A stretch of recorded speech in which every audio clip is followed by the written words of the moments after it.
जय हिंद, जय जोहार। उम्मीद करता हूँ आप सभी मस्त होंगे, स्वस्थ होंगे, खुद का और अपने परिवार का ख्याल रख रहे होंगे, साथ ही अपने जीवन के निर्धारित लक्ष्य के प्रति समर्पित होंगे। और यदि आपका लक्ष्य जेपीएससी, बीपीएससी या यूपीएससी एग्ज़ाम्स क्वालिफाई करके अपने देश और समाज के लोगों की सेवा करना है तो यह वीडियो आपके लिए काफ़ी महत्वपूर्ण होने वाला है, क्योंकि आज हम लोग बात कर रहे हैं एक महत्वपूर्ण टॉपिक की, मुख्य सचिव की, जो कि एक सब्जेक्ट है लोक प्रशासन, उसके अंतर्गत आता है।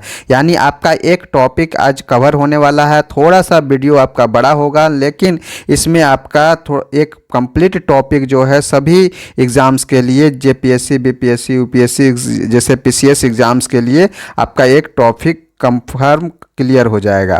तो चलिए शुरू करते हैं। क्या रहने वाला है इस टॉपिक में, सबसे पहले बात करते हैं कंटेंट की। तो हम लोग इस वीडियो में हम लोग बात करेंगे मुख्य सचिव का परिचय के बारे में, फिर हम लोग पढ़ेंगे मुख्य सचिव का कार्य और उसकी शक्तियाँ क्या क्या हैं, फिर हम लोग पढ़ेंगे मुख्य सचिव और कैबिनेट सचिव के बीच क्या समानताएँ और असमानताएँ हैं, फिर हम लोगों को देखेंगे इस टॉपिक से रिलेटेड संबंधित एमसीक्यू क्वेश्चंस, और साथ ही इस टॉपिक से संबंधित जो भी आपके मुख्य परीक्षा से संबंधित अभ्यास प्रश्न बन सकते हैं वो हम लोग देखेंगे।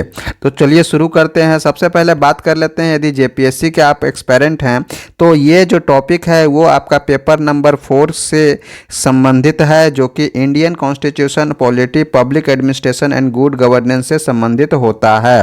तो ये इसके अंतर्गत ये टॉपिक है। तो कहाँ पर ये टॉपिक मिलेगा आपको, तो जेपीएससी सिलेबस के पेपर 4 में सेक्शन बी के अंतर्गत आपको यहाँ पर टॉपिक देखने को मिलेगा। देख सकते हैं यहाँ पर स्टेट एडमिनिस्ट्रेशन करके एक टॉपिक है, जिसके अंतर्गत चीफ सेक्रेटरी लिखा हुआ है। यानी ये वाला टॉपिक आज आपका कंप्लीट होने वाला है। तो चलिए शुरू कर देते हैं। तो सबसे पहले यदि आप यूपीएससी के भी तैयारी कर रहे हैं तो ये इस टॉपिक को आप कौन से पेपर नंबर से आप रिलेटेड कर सकते हैं, तो या तो आप इसको जो पॉलिटी से रिलेट कर सकते हैं, या फिर जो पेपर नंबर 3 से रिलेट कर सकते हैं, या फिर आपका यदि ऑप्शनल पेपर है लोक प्रशासन यानी पब्लिक एडमिनिस्ट्रेशन तो उससे आप इसको रिलेट कर सकते हैं। तो ये रहा यूपीएससी का सिलेबस। ये सारे पीडीएफ आपको मिल जाएंगे टेलीग्राम चैनल पर, तो निश्चिंत रह के आप इस वीडियो को एंजॉय कर सकते हैं। तो चलिए सबसे पहले बात कर लेते हैं मुख्य सचिव की। यानी मुख्य सचिव होता क्या है, यानी चीफ सेक्रेटरी होता क्या है। तो जो चीफ सेक्रेटरी है वह क्या होता है, वह राज्य सचिवालय का शासकीय प्रधान होता है। जो भी राज्य सचिवालय होता है, जो स्टेट सेक्रेटरी होता है, सेक्रेटेरिएट होता है, वहाँ का वह शासकीय प्रधान होता है। और यह कहें कि कोई भी राज्य है वो संपूर्ण राज्य का जो प्रशासन होगा उसका प्रशासनिक प्रमुख होता है, वह चीफ सेक्रेटरी ही होता है, यानी मुख्य सचिव ही होता है। या यूँ कहें कि सचिवों का सचिव होता है मुख्य सचिव। सभी विभाग उसके अंतर्गत होते हैं, उसके नियंत्रण में होते हैं। इसके अलावा राज्य प्रशासन का नेता, मार्गदर्शक और नियंत्रक कर सकते हैं। जो राज्य प्रशासन होता है उसका नेता, मार्गदर्शक या नियंत्रक उसको हम लोग कह सकते हैं। और इसके अलावा जो भी राज्य के अंतर्गत जो भी अति महत्वपूर्ण पद होता है उसमें अलग अलग भूमिका भी यह निभाता है। साथ ही सरकारी प्रक्रिया का एक भाग होता है यह, जो कि जनतांत्रिक गणतंत्र मानवीय प्रक्रिया का एक भाग के अंतर्गत आता है। तो मुख्य सचिव को इस रूप में आप देख सकते हैं। इसके अलावा 1973 में इसको सभी राज्यों में वरिष्ठतम लोक सेवक का दर्जा दिया गया। मतलब जो भी जितना भी हम लोग का राज्य है उस सभी राज्यों का जो लोक सेवक है उसका सबसे प्रमुख व्यक्ति, सबसे सीनियर लोक सेवक इसको कहा गया। 1973 में इसको स्टैंडर्डाइज किया गया है ना। तो यदि हम लोग 1973 से पहले की बात कर लें तो क्या स्थिति थी इस पद की, तो पंजाब में इस पद को जो है वित्त आयुक्त, जो वित्त आयुक्त होते हैं उससे जूनियर माना जाता था सीएस को, यानी चीफ सेक्रेटरी को। जबकि यूपी में राजस्व बोर्ड का जो सदस्य होता था उसको जूनियर रखा जाता था। जबकि तमिलनाडु में क्या स्थिति थी, तमिलनाडु में सीएस को एक वरिष्ठतम लोक सेवक के रूप में शुरू से ही रखा जाता था। तो ये मुख्य सचिव से संबंधित है। इस पद का सृजन किस तरह से हुआ, कहाँ से आया यह पद, तो सबसे पहले यह पद गवर्नर जनरल लॉर्ड वेलेस्ली के समय में 1799 ईस्वी में में क्या हुआ कि इस समय से ही यह जो है यह पद चलता रहा। मतलब जब हमारा देश जो है ब्रिटिश शासन के अधीन था, उस समय गवर्नर जनरल लॉर्ड वेलेस्ली होते थे, तो उसी के समय में इस पद का सृजन हुआ। और जो सबसे पहला जो प्रथम जो है CS यानी मुख्य सचिव बने वह थे GS बार्लो। क्या कौन थे? GS Barlow. लेकिन 1799 ईस्वी के में उसके बाद क्या हुआ कि समय के साथ साथ केंद्र सरकार से यह पद जो है केंद्र सरकार में था, यानी मुख्य सचिव को ब्रिटिश शासन के समय वह क्या था? केंद्र सरकार के अधीन था। तो चूंकि उस समय सेंटर पर था वो ब्रिटिश शासन, और उसके बाद उसका क्या बहुत सारा उसका क्या था प्रांत था, तो वो केंद्र सरकार से समय समय के साथ साथ वो क्या हो गया कि केंद्र सरकार से यह पद लुप्त होता चला गया और राज्य सरकार का पद बन गया, राज्य सरकार का पद बन गया। अब जो है मुख्य सचिव को 1973 ईस्वी में इसका माननीकरण किया गया, मतलब इसका स्टैंडर्डाइज फिक्स किया गया कि क्या क्या होना चाहिए। तो स्टैंडर्डाइज फिक्स करने के साथ उसको जो है केंद्र सरकार के सचिव के समतुल्य इसको माना गया। जी हाँ, यहाँ पर केंद्र सरकार के सचिव, जो भी केंद्र सरकार का मंत्रालय होता है उसके अंतर्गत विभाग होता है, और उस विभाग का सबसे सर्वोच्च प्रधान जो अधिकारी होता है वो सचिव होता है। तो वो केंद्र सरकार का जो वो सचिव होता है वह राज्य सरकार के जो मुख्य सचिव होते हैं उसके समकक्ष इस पद को रखा गया। इसके साथ ही मुख्य सचिव का कार्यकाल कितना होता है, तो याद रखेंगे ये मुख्य सचिव का जो कार्यकाल होता है वह निश्चित नहीं होता है। यह साधारणतः जो है मुख्यमंत्री के विवेक पर रखा जाता है कि वह कितना दिनों तक इसको रख सके। इसके अलावा ये किस आधार पर कार्य करता है, तो इसके लिए जो सरकारी कार्य नियमावली होता है उसके आधार पर यह अपना कार्य का निष्पादन करता है, जिसको रूल्स ऑफ बिजनेस भी कहा जाता है। तो इतने बातें आपको याद रखना है कि मुख्य सचिव का पद क्या क्या होता है, यह कैसे इसका पद का सृजन हुआ, कैसे इसका महत्व क्या क्या है, इसका स्टैंडर्डाइजेशन कब किया गया, इसका कार्यकाल कितना होता है, यह किस कार्य नियमावली के अंतर्गत काम करता है, तो ये सारी बातें आपको पता होनी चाहिए। चलिए नेक्स्ट स्लाइड की ओर चलते हैं। तो मुख्य सचिव के शक्ति और कार्य के बारे में हम लोग को जानना है।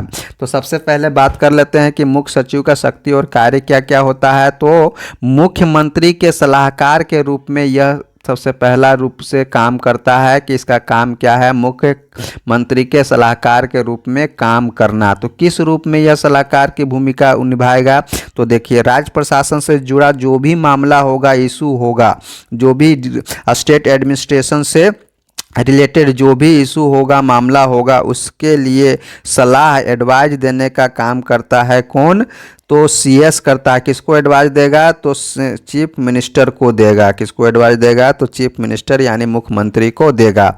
इसके अलावा राज्य के शासन से संबंधित जो भी नीतिगत मुद्दे होते हैं, जो पॉलिसी मेकिंग होता है, जो नियम कानून बनाना होता है, तो उसके लिए परामर्श देने का काम जो है CS करता है। किसको देगा परामर्श, तो CM को देगा यानी मुख्यमंत्री को देगा। इसके अलावा यदि विधानसभा में कोई मंत्री जो है प्रस्ताव लाता है, प्रस्ताव लाने के लिए सोचता है, तो उससे संबंधित जो भी कानूनी अड़चनें होंगी, प्रशासनिक अड़चनें होंगी, वो सभी जानकारी जो है किसको देगा, चीफ मिनिस्टर को देगा। यानी CS किसको देगा, चीफ मिनिस्टर को देगा। इसके अलावा जो भी विभाग हैं, तो विभाग के अंतर्गत जो प्रमुख व्यक्ति होगा, अधिकारी होगा, वह सचिव होगा। और हमारे जो है मुख्यमंत्री स्टेट का जो है होगा, तो जो मुख्यमंत्री और विभागीय सचिव का जो बीच का जो कड़ी है, वो कड़ी जो है वह है CS यानी मुख्य सचिव होता है। तो ये आप याद रखेंगे कि किस तरह से मुख्यमंत्री के सलाहकार के रूप में मुख्य सचिव जो है कार्य करता है। अगला जो है स्लाइड के ओर बढ़ते हैं। तो इसमें हम लोग को दूसरा कार्य क्या है, मंत्रिमंडल के सचिव के रूप में काम करना।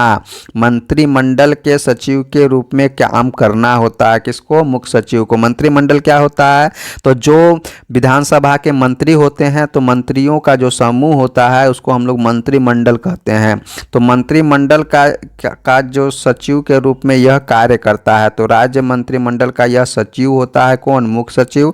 इसके अलावा जो मंत्रिमंडल मंत्रिमंडल यानी कैबिनेट और उसकी जो भी समिति है, कुछ काम करने के लिए समिति का गठन करते हैं, तो उसकी जो भी समिति होगा उसका बैठक होगा, तो उस सभी बैठक का कार्यसूची बनाना, उसमें शामिल होना, उसका कार्यवाही का रिकॉर्ड तय करना है और उसको रिकॉर्ड रखना, ये सभी काम जो है कौन करता है? मुख्य सचिव के अंतर्गत ही होता है। इसके अलावा जो भी वह कैबिनेट का जो भी बैठक होता है या फिर समिति का बैठक होता है, उसके अंतर्गत जो भी डिसीजन निर्णय लिए गए होते हैं उसका क्रियान्वयन करना, उसको ज़मीनी स्तर पर लाना, उसका किसका काम होगा? तो मुख्य सचिव का काम होगा। अगला जो है कार्य के रूप में देख सकते हैं क्या हो सकता है, तो लोक सेवा के प्रमुख के रूप में यह कार्य करता है। जो भी जितना भी जो हमारे स्टेट में लोक सेवक होते हैं यानी आईएएस ऑफिसर होते हैं यानी एक अधिकारी होते हैं, उन सबों का प्रमुख होता है कौन? मुख्य सचिव होता है। उन सबों का प्रमुख कौन होता है? मुख्य सचिव होता है। चाहे वह डीसी हो, सीओ हो, बीडीओ हो, ये सभी का प्रमुख जो है सबसे वरिष्ठतम लोक सेवक जो है मुख्य सचिव होता है। यानी ये एक तो एक प्रमुख जो है मुख्य सचिव हो गया। इसके अलावा जो भी राज्य के अंतर्गत जो भी सीनियर लोक सेवक आईएएस होते हैं, जैसे डीसी हो गया, इसके अलावा बहुत सारा विभाग का सचिव हो गया, तो और बहुत सारे कार्यपालक विभाग का कुछ निदेशक हो गया, डायरेक्टर हो गया, तो ये जो भी वरिष्ठ लोक सेवक होते हैं उसके नियुक्ति का काम, उसका स्थानांतरण का काम, पदोन्नति का काम, ये सभी का देखरेख कौन? मुख्य सचिव के अंतर्गत ही होता है। तो ये काम भी मुख्य सचिव के अंतर्गत आता है। चौथा काम है क्या कि प्रमुख समन्वयक के रूप में यानी एक मेन जो है कोऑर्डिनेटर के रूप में भी यह कार्य करता है। तो यह राज्य प्रशासन का मुख्य कोऑर्डिनेटर यानी प्रमुख समन्वयक होता है। यह क्या करता है? जो भी अंतर विभागीय होता है, विभागों के बीच जो भी समन्वय करने का काम, इनके बीच जो भी कोऑर्डिनेशन का काम, कम्युनिकेशन करने का काम, यदि कोई विवाद होता है तो उसको सुलझाने का काम, जो भी कोई कठिनाई होती है तो उस कठिनाई को दूर करने का काम कौन करता है? मुख्य सचिव ही करता है। या फिर जो भी जितना भी समन्वय समिति होता है यदि उसका गठन होता है तो उसका अध्यक्ष के रूप में भी यही काम करता है, यानी मुख्य सचिव यानी सीएस काम करता है। इसके अलावा बहुत सारे रूप में वह अपना अध्यक्ष भी बना रहता है। तो किन किन चीज़ों में वह अध्यक्ष रहता है? तो विभागों के सचिव के बैठक में वह अध्यक्षता के रूप में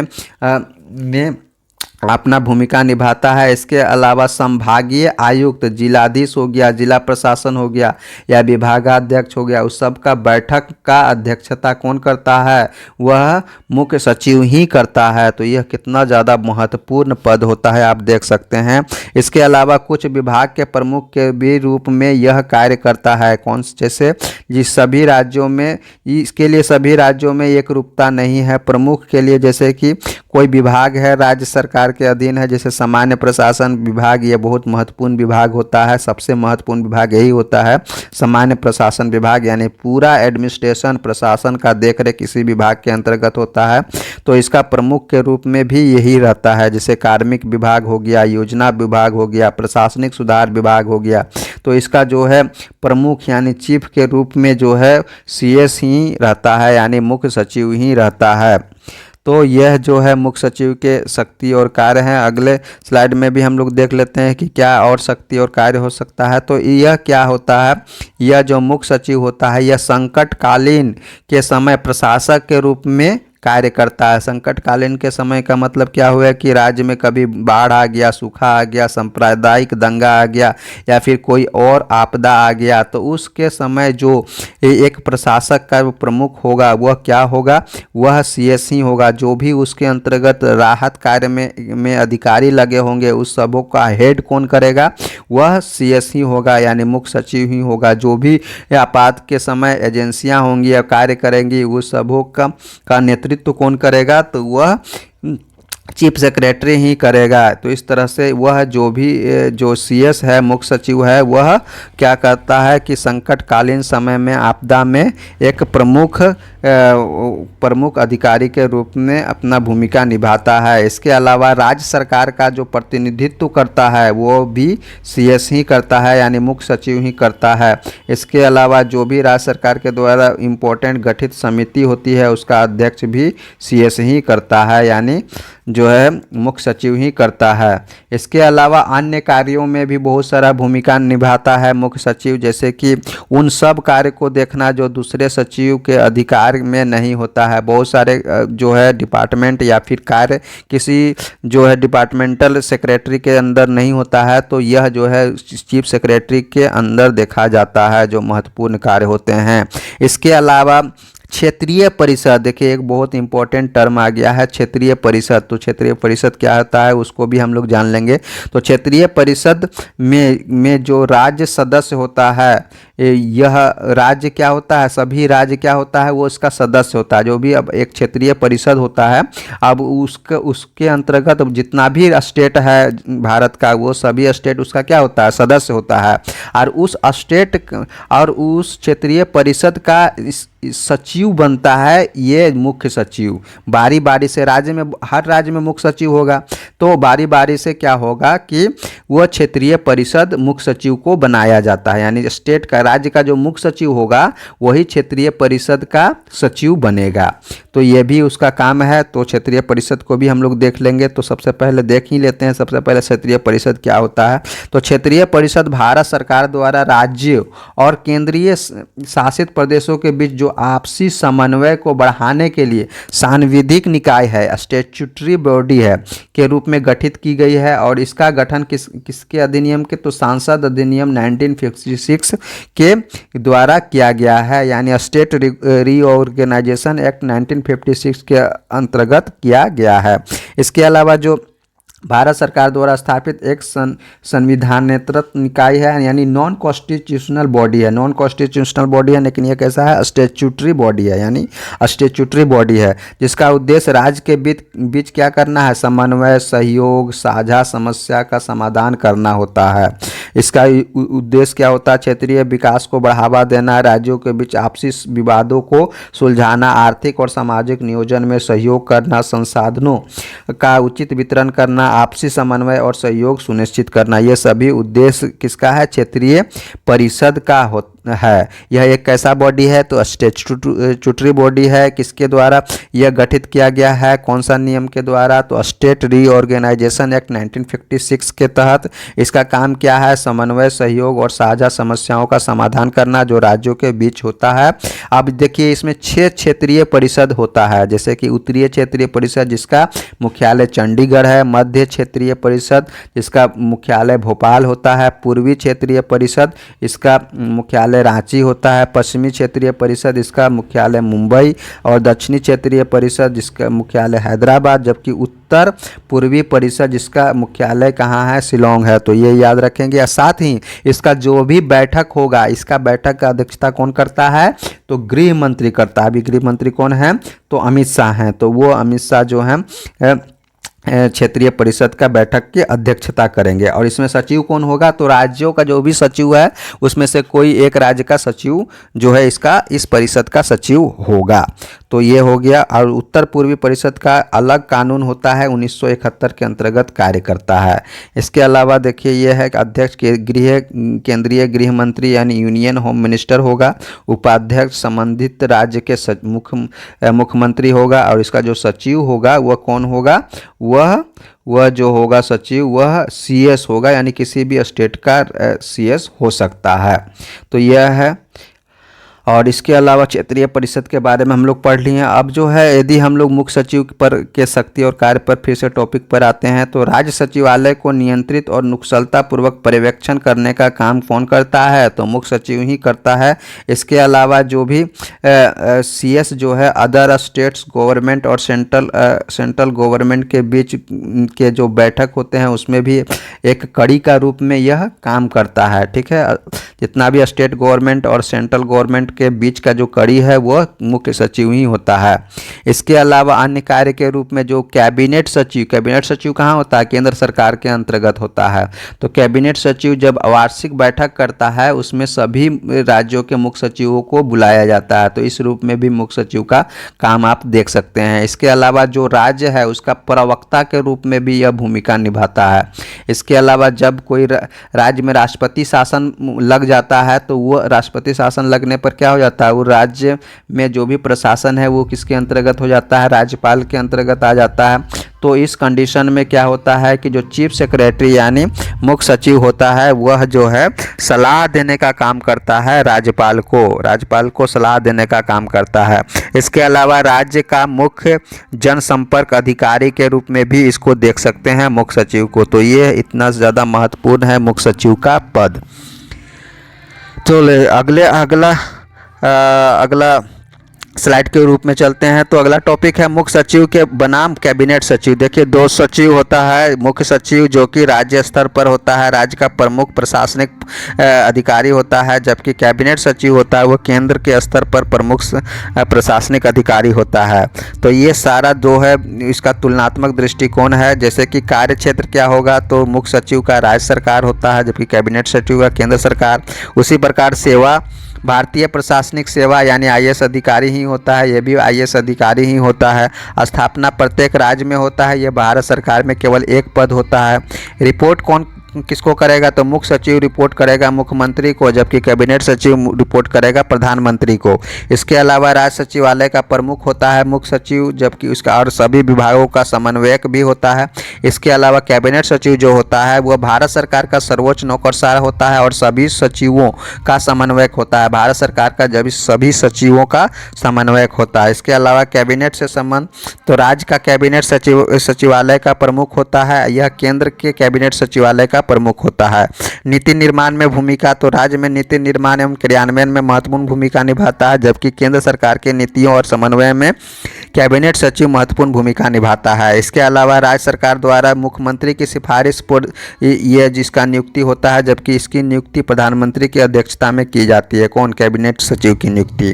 कार्यकाल जो है मुख्य सचिव का निश्चित नहीं होता, यह राज्य सरकार पर निर्भर करता है। कैबिनेट सचिव का कार्यकाल आमतौर पर 2 वर्ष और बढ़ाया जा सकता है। इसके अलावा राज्य प्रशासन का शीर्ष अधिकारी होता है मुख्य सचिव, जबकि केंद्र सरकार का सर्वोच्च प्रशासनिक अधिकारी होता है मुख्य सचिव।